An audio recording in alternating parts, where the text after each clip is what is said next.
What's up guys, it's Bo here again, and welcome to another Bo Junior vlog. In this entry, I wanted to contradict myself, I guess. Like, not really, but like kinda, basically like, I've done a lot of entries in the past which berate the thinking mind, basically. Like, even when I openly state that that's not my intention, I think that's kind of where my energy is at, if I'm completely honest. The mind enslaves, the mind makes us, fucks us up. It takes us away from our essential qualities, and all of that jazz, right? But like in this entry, I kind of wanted to defend it, right? To kind of come, from my prosecuting role to a more defensive role for the mind, primarily because I had my own kind of realization surrounding the mind, essentially, and also to kind of give you more insights in yourself, right? Because we're all on this journey to become more self-aware and to really become more conscious about the nature of our existence and also existence as a whole, right? So forward thinking. So basically in this entry I want to talk about how the mind is not the enemy, right? In direct contrast to the tone of some of my earlier entries where I've talked about the mind as being the enemy. But and the mind can be an enemy, right? But ultimately, the mind is a tool, right? This is the distinction in this entry that I had for myself as well. I was thinking from a space before of the mind being this thing that basically enslaves us and has its own agenda. But actually, the mind does not have its own agenda because it is only a tool, right? The mind, well, basically it's really just kind of defining what we mean by the mind, right? Because me personally, I'm guilty of previously kind of lumping the mind as this, basically as as a combination of both the analytical mind and also the ego, in the sense of the subconscious, basically the subconscious mind. And there is a distinction between the subconscious mind, which is actually emotional, and the analytical mind, which is then the logical mind, right? You could then argue that well, yeah, there's loads of ways of kind of mapping out the mind, but essentially what I mean by the mind is not the enemy is that particularly people like me, or people in the spiritual field, we kind of can get into this trap of thinking that judgments, well, we can kind of misdiagnose ourselves, right? Basically, the mind, like I said, is just a tool, right? In the same way that a knife is, a handy dandy, kitchen utensil in the hands of someone who is good, or it can be a murder weapon in the hands of someone who is bad. It is the same thing, the logical, analytical mind is merely a tool. We use it to organize, to optimize, to administrate our lives, so to kind of help ourselves in this physical realm, right? But the kind of the actual actions that it is involved with, and the kind of effect that it has, is not dependent on the logical mind, right? The logical mind is only a tool. It is dependent on our subconscious mind, in terms of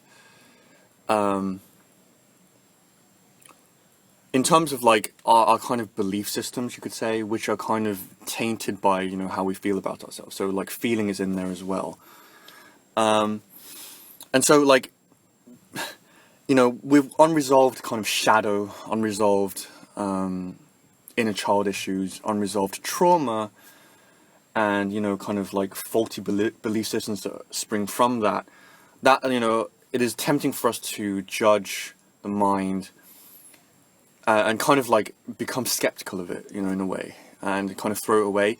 Whereas the thing is that the mind can be a very useful tool for us if when we get to that kind of more kind of connected, higher awareness, higher consciousness kind of state. The mind is a very powerful creation tool for us to use to spread a good message to to build lives of happiness and joy and passion.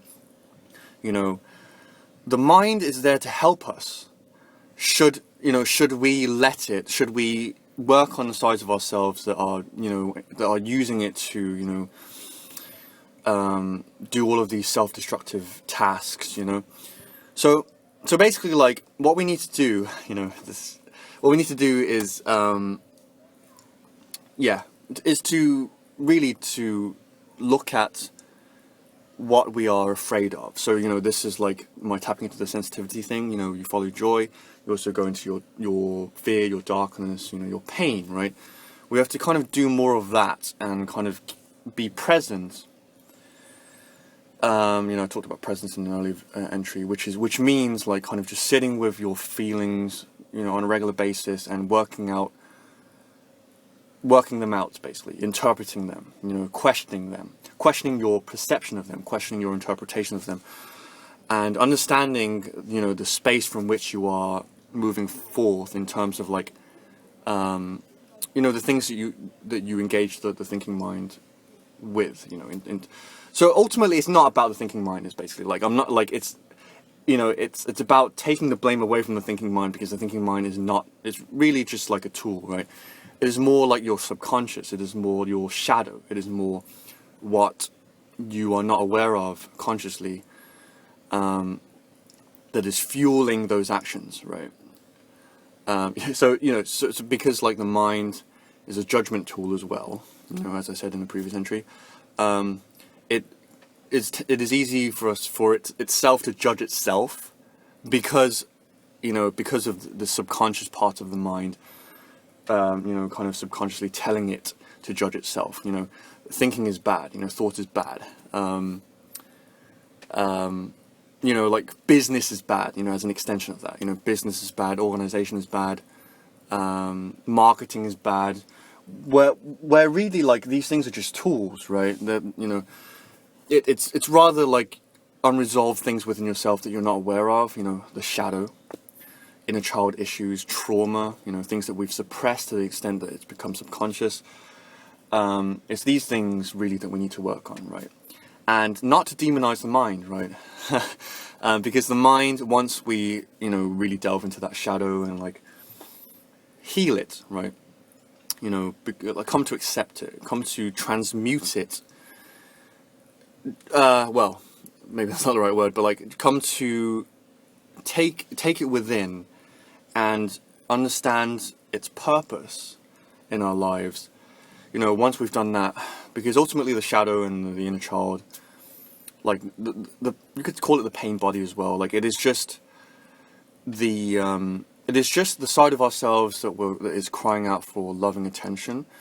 But because of the way we were brought up, which is very fragmented, right? I mentioned in the emotional healing video that the reason that we have all of this trauma and, these shadow motivations, these manipulative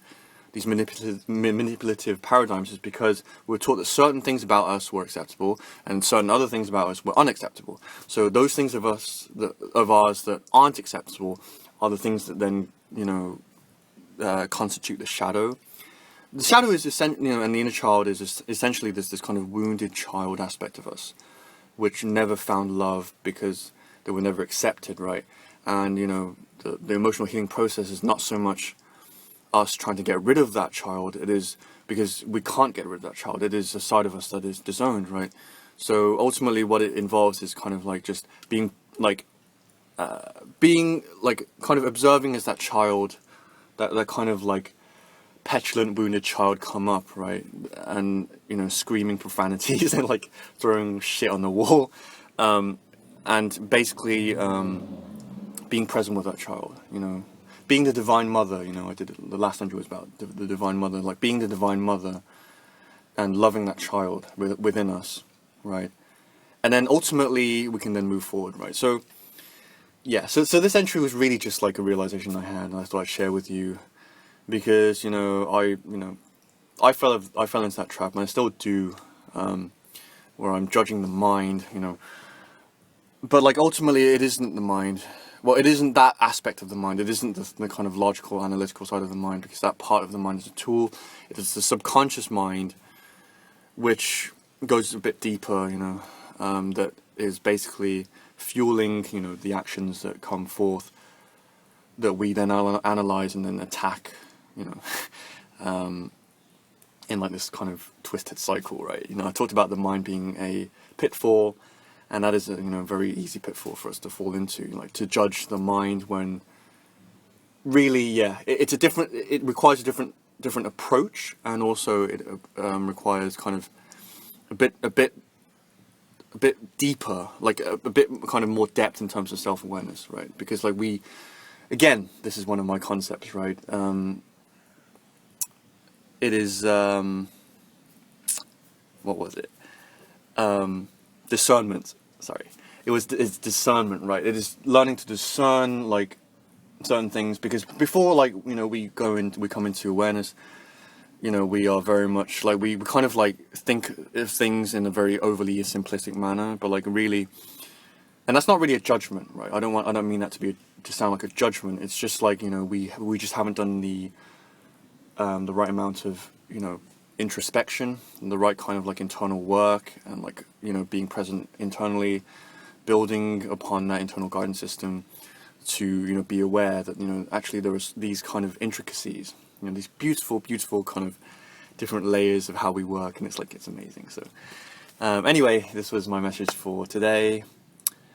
Just an insight, you know, just a bit of insight, really, you know, just something I thought I'd share with you. Hope it's been insightful, and as always, I will catch you in the next entry. Peace out.